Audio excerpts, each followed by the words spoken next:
నీట్లో మంచి ర్యాంక్ రాని విద్యార్థులకు బెస్ట్ ఆప్షన్ సిఎస్ఈఎంఏ కోర్సులు అడ్మిషన్స్ జరుగుతున్నవి. అయితే ఇప్పుడు జనరేషన్స్ కానీ ప్రతి ఒక్క వెబ్ సిరీస్లు ఇవన్నీ అప్గ్రేడ్ అవుతూ ఉన్నాయి. ఇంకా అలాంటి కంటెంట్ ఏదైతే కామెడీ కంటెంట్ కొంచెం చేస్తున్నారు విత్ డైలాగ్స్ ఇవన్నీ, అది నెక్స్ట్ ఆడియన్స్కి ఇప్పుడున్న జనరేషన్కి రీచ్ అవుతుంది అనుకుంటున్నారు, లేకపోతే ఇంకా అప్గ్రేడ్ అవ్వాలి అనుకుంటున్నారు? అంటే ఇప్పుడు మిలియన్స్ అని జెన్జీస్ అని చాలా తేడా వచ్చింది. అవును, నేను చేస్తే రీచ్ ఉంటుందేమో కానీ అది క్రమేపీ సీరియల్ అయిపోద్ది. ఇంట్లో కూర్చున్న ఆడవాళ్ళు, ఖాళీగా ఉన్న పెద్దవాళ్ళు, 35-40 దాటిన వాళ్ళు, ఇలా వీళ్ళు తప్ప జెన్జీస్ చూడరు. వాళ్ళకి అర్థం కాదు. ఉపోద్ఘాతం అన్నాం అనుకోండి, వాట్ అంటాడు, వాడికి అర్థం కాదు. మాకు అంటే జనరల్గా మనకే అర్థం కాదు. ఇప్పుడు రెడ్డి గారు ఏంటంటే మీ ఉపోద్ఘాతం అని చాలా సందర్భాల్లో నేను పాత తెలుగు రూటెడ్ డైలాగ్స్ వాడా. ఇప్పుడున్న వాళ్ళకి రమారమిగా కొంచెం అర్థం అవుతుంది, జెన్జీస్ కంప్లీట్గా అర్థం కాదు. అప్పుడు నాది అయిపోయినట్టు ఎగ్జామ్ జనరేషన్ అయిపోయింది. అని అప్గ్రేడ్ అవ్వాలి కదా, అంటే అలా ఆ థాట్ ప్రాసెస్ క్రియేటివ్గా అలా చేస్తేనే కదా నెక్స్ట్. అంటే యూట్యూబ్ వరకు అంత స్ట్రెయిన్ పెట్టడం ఎందుకు? ఇప్పుడు ఏదైనా ఒక పోలీస్ మూవీ తీస్తున్నాం అనుకోండి, ఆ డిపార్ట్మెంట్ టెర్మినాలజీస్ మనకు తెలియాలి. ఒక సాఫ్ట్వేర్స్ మూవీ తీస్తున్నాం అనుకోండి, దాని టెర్మినాలజీస్ మనకు తెలియాలి. దానికోసం చాలా చాలా తిరుగుతాం, చాలా చదువుతాం, చాలా నేర్చుకుంటాం. కానీ యూట్యూబ్కి అంత కష్టపడాల్సిన పని లేదు. ఇప్పుడు మొత్తం యూట్యూబ్లో చూపించేస్తే సినిమాలో ఏం చూపించడం ఏముండదండి. ఇన్స్టాగ్రామ్లో చూపిస్తారు మొత్తం, సినిమాలో ఏముంటుంది? అసలు ఏం చేస్తున్నారు, ఒక్కసారి ఇలా వీడియో పెట్టగానే మిలియన్స్ దాటేస్తుంది వన్ డేకే. ఇప్పటికే అదే హవా ఏంటి, వాట్ ఈస్ ద రీజన్? ఎక్కడో ఎవరో కనెక్ట్ అవుతారండి. అది అసలు నన్ను కూడా వాళ్ళు ఓన్ చేసుకోవడం వాళ్ళు ఏమో. ఎక్కువ అంటే కామెడీ యూజువల్గా మిడిల్ క్లాస్ వైపు కానీ ఒక రిలేషన్ మీద కానీ ఉంటుంది. ఏంటి పాస్ట్ ఎక్స్పీరియన్సెస్ వల్ల ఇటువంటి కామెడీ అనేది వస్తుంటుందా? అంటే ఏదైనా వెబ్ సిరీస్ కానీ డైలాగ్స్ కానీ రాసినప్పుడు సొంత అనుభవాలు చాలా ఎక్కువ ఉంటాయండి. సొంత అనుభవాలు ఏ రచయిత అయినా సరే ముందు ఒక క్యారెక్టర్ రాసినప్పుడు అది అమ్మాయిదైనా అబ్బాయిదైనా ఫాదర్దైనా ఆ క్యారెక్టర్ అనుభవించే రాస్తాడు. సో వాడు ఫీల్ అయినప్పుడు వాడి లైఫ్లో జరిగిన సంఘటనలు కానీ వాడు చూసినవి కానీ దాని నుంచి ఇన్స్పైర్ అయ్యి రాస్తాం. అందుకే కొంచెం బరువు అండ్ డైలాగ్స్ ఎక్కువ పడతా ఉంటాం. ఇప్పుడు అలాంటి డైలాగ్స్ చాలా తగ్గిపోయాయి ప్రసాద్ బెహ్రా గారి దగ్గర నుంచి అని చాలామంది అంటున్నారు. ఒకప్పుడు పెళ్లివారం మండిలో కానీ ఏదైనా కానీ మీది స్టేటస్ కింద పెట్టుకున్నారు డైలాగ్స్. నెక్స్ట్ వచ్చేసరికి తగ్గిపోతున్నాయి డైలాగ్స్ అన్న ఒక మాట మీ దాకా వచ్చిందా? వచ్చిందండి. ఏంటి రీజన్ ఏంటి? Due to some KaiOS in life అంతేనా? అంతే. ఇప్పుడు ఏంటి, సెట్ అయ్యారా మొత్తం? ఆల్ ఓకేనా? టేక్స్ టైం అండి. అంటే సడన్గా అంతా ఒకసారి మారిపోయింది. లక్కీగా అందరూ అర్థం చేసుకున్నారు కానీ టైం పడుతుంది, నాకు టైం పడుతుంది ఫస్ట్. అదే అంటే ఇప్పుడు చక్కగా ఇలా పద్ధతిగా చీరలు కట్టుకొని ఇంటర్వ్యూలు చేసినా కూడా కొన్ని నెగిటివ్ కామెంట్స్ అడపదడప మేము చూస్తుంటాము. బట్ మీరు ఇన్ని వెబ్ సిరీస్లు చేసినా కూడా ప్రతి ఒక్క సిరీస్లో ఏ కామెంట్ చూసినా పాజిటివ్గానే ఉంటుంది. అసలు how is it possible? Positive ఉన్నాయి, నెగిటివ్ ఉన్నాయి. బేసిక్గా ఒకడు కమెంట్ పెడుతున్నాడు అంటే నేను చాలా రెస్పెక్ట్ ఇస్తానండి వాడికి. ఎందుకు అంటే వాడు మన వీడియో చూసి, ఎవరైతే ఆడియన్స్ మన వీడియో చూసి టైం తీసుకొని ఏదో ఒకటి మన గురించి మాట్లాడటము, అప్రిషియేట్ చేయడము చేస్తున్నాడు. అది చాలా గొప్ప విషయం. చూసి వదిలేకుండా దానివల్ల రీచ్ పెరుగుతుంది. దానివల్ల అరే మనం బాగా చేస్తున్నాం అనే మనకి బూస్ట్ వస్తుంది. ఎగ్జాంపుల్ నేను పెళ్లివారం అండి, నేను అసలు విరాజిత హీరోయినే కదా అందులో. ఫస్ట్ వేరే అమ్మాయి ఉండే, కట్ చేస్తే విరాజిత అనుకోకుండా సడన్గా మేము ఒక గెస్ట్ ఎంట్రీగా తీసుకున్నాం. ఆడియన్స్ ఏంటి, ఆ విరాజిత ఇప్పుడు నెక్స్ట్ విరాజితని పెళ్లి చేసుకుంటాడు అని చెప్పి కింద కమెంట్లు పెట్టడం మొదలు పెట్టారు. సో వాళ్ళు ఇది ఎక్స్పెక్ట్ చేస్తున్నారా అని చెప్పి ముందు రోజు కమెంట్స్ చదివి మరుసటి రోజు ఎపిసోడ్ చేసేవాడు. నేను స్వతహాగా కథ నేను రాసింది కాదు, డైలాగ్స్ నేను రాశాను కానీ ఇన్పుట్స్ అన్నీ కూడా వాళ్ళ దగ్గర తీసుకున్నవి. సో పాజిటివ్ కమెంట్స్ నాకు అట్లా హెల్ప్ అయ్యాయి. సో నెగిటివ్ కమెంట్స్కి వస్తే కొత్తలో నాకు నెగిటివ్ కమెంట్స్ నా దృష్టిలో ఏంటంటే, ఇందులో బాగా చేయలేదు మీరు, లాస్య బాగా యాక్టింగ్ చేయలేదు, ప్రసాద్ బాగా యాక్టింగ్ చేయలేదు, ఇడేలే ఎక్కడ పడకూడదు, ఇంకా ఎడిటింగ్లో బాగా చేయలేదు, ఇలాంటివి చెప్పినప్పుడు నేను కరెక్ట్ చేసుకుంటాను. కానీ వాళ్ళు ఏం చేస్తున్నారంటే బూతులు మాట్లాడడం, ఒక అమ్మాయి కొంచెం బాగుంటే ఆ అమ్మాయిని అవి చూసి ఓకే ఈ నెగిటివ్ కామెంట్స్ కాదు బ్యాడ్ కామెంట్స్ ఇవి అట్లా పట్టించుకోరండి.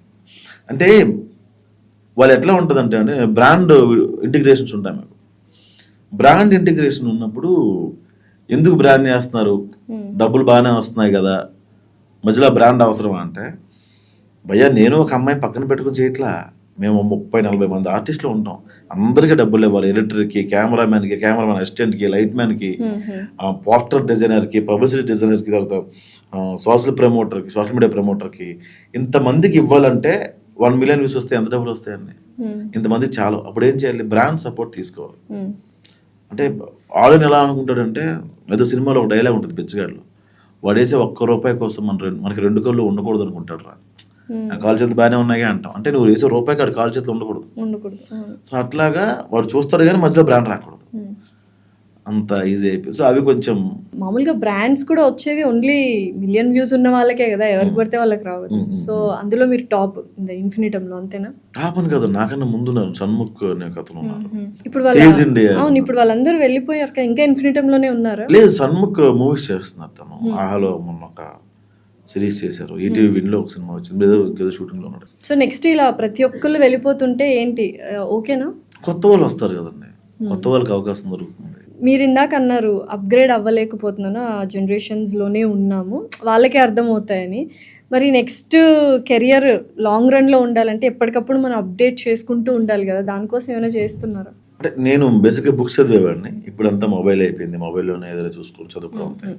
కాకపోతే యూట్యూబ్ వరకు ఆ కష్టం వద్దంటాను నేను. అంతే, యూట్యూబ్లో నువ్వు ఆడిషన్ ఇస్తున్నావు, ఒక మంచి కంటెంట్ కూర్చొని చెప్పు, ఒక ఫ్యామిలీ కంటెంట్ చెప్పు, దాన్ని బట్టి నీకు వ్యూస్ వస్తే ఇండస్ట్రీకి తెలుస్తావు. ఫస్ట్ నువ్వు తెలియాల్సింది, నీకు ప్యాషన్ ఉంది కాబట్టి నువ్వు ఆడియన్స్ కన్నా ఫస్ట్ తెలియాల్సింది ఇండస్ట్రీకి.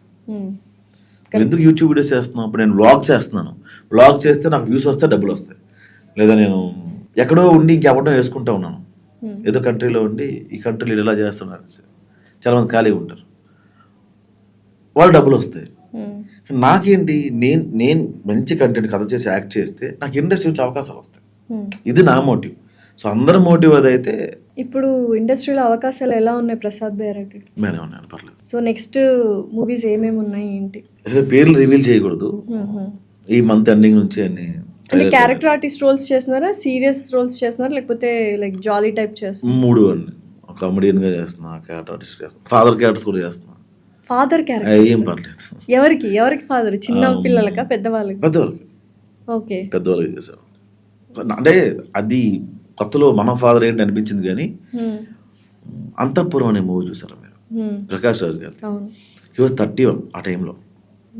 శారదా గారు ఆయన కానీ 20 ఏళ్ళు పెద్ద ఉంటారు. సో ఆ సినిమాలో ఆయన చేసిన యాక్టింగ్ ఇప్పటికీ మనం గుర్తుపెట్టుకుంటాం. సో అది అలాంటివే చేస్తారు తప్ప మా అమ్మాయిని పెళ్లి చేసుకో అలాంటిది ఫాదర్గా అయితే. మీరు బాగా నేర్చుకున్న లైఫ్ లెసన్ ఏంటి? ప్రతిసారి మోసపోవడం. అవును, ఇప్పుడు ఒక స్టేట్మెంట్ ఉంటుంది కదా, మోసం చేయడం తప్పు కాదు, మోసపోవడం తప్పు అని. దీన్ని మీరు ఏమంటారు? మోసపోవడం అంటే నువ్వు నమ్మేసావు అని అర్థం. నువ్వు మోసపోయి అంటే అర్థం ఏంటి? నమ్మేసావు అని. మోసం చేయడం తప్పండి, నువ్వు నమ్మిన వాడిని మోసం చేస్తున్నావు తప్పు. మోసం చేయడం తప్పు, మోసపోవడం కాదు. ఇప్పుడు సింపుల్ అండి, మోసపోవడమే తప్పు అన్నప్పుడు నువ్వు వాడిని నమ్మకూడదు, వాడికి సాయం చేయకూడదు, వాడి కోసం వెళ్ళకూడదు. మీరు ఎన్నిసార్లు మోసపోయారు? నేను మోసం చేసి మోసపోయారు, 2 జరిగాయి. మోసం ఎవరిని చేశారు? ఆకలేసిన రోజులు చాలా మందిని చేశానండి. ఎగ్జాంపుల్ అంటే ఏంటి? నేను ఒక ఫైనాన్షియల్ దగ్గర ఒక 9,000 ఎగ్గొట్టా ఒకసారి. అతను నాకు ఇప్పటికీ ఫోన్ చేస్తారు, కింద కమెంట్స్ పెడుతుంటాడు. అప్పుడు 9,000 చాలా ఎక్కువ. ఆయన పేరు మోహన్. థ్యాంక్ యూ మోహన్ అన్న. ఇప్పుడు కాదు, ఇప్పుడు ఇచ్చేయచ్చు కదా. ఇప్పుడు ఆయన నెంబర్ బ్లాక్ లో పెట్టేసారు, తర్వాత సెల్ మారిపోయింది, ఆయన నెంబర్ దొరకట్లా. కానీ ఆయన చాలాసార్లు నా వీడియో కింద కమెంట్ పెట్టారు, నా డబ్బులు ఇవ్వలేదు videos. So money makes many things, money makes happy also. So money makes happy కాదండి, ఎందుకంటే డబ్బులుంటే అన్నీ కొనుక్కోగలం కానీ ఆ సంతృప్తి ఉండదు, మనశ్శాంతి ఉండదు. ఇప్పుడు ఎగ్జాంపుల్ నేనే ఉన్నానండి, బాగానే యూట్యూబ్లో నాకు డబ్బులు ఇస్తున్నారు, సినిమాలు చేసుకుంటున్న డబ్బులు వస్తున్నాయి. దేనికోసం?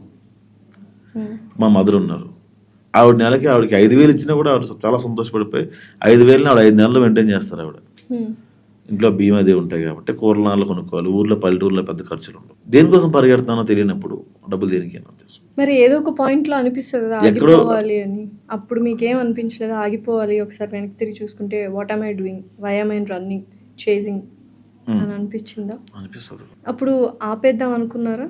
ఇంకా ఆగిపోతే మన కునికి ఉండదు. మన అందరం ఫైట్ చేసే ఐడెంటిటీ కోసం. ప్రసాద్ బెహరా ఒక ఐడెంటిటీ కావాలి, లాస్య రెడ్డి గారు ఐడెంటిటీ కావాలి, దానికోసం పరిగెడతాం. ఆగిపోతే అది పోద్ది.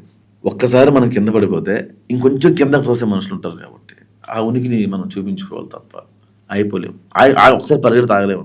సుమన్ టీవీలో మీ పర్సనల్ అండ్ బిజినెస్ ప్రమోషన్స్ కోసం కింది నెంబర్కి కాంటాక్ట్ చేయండి.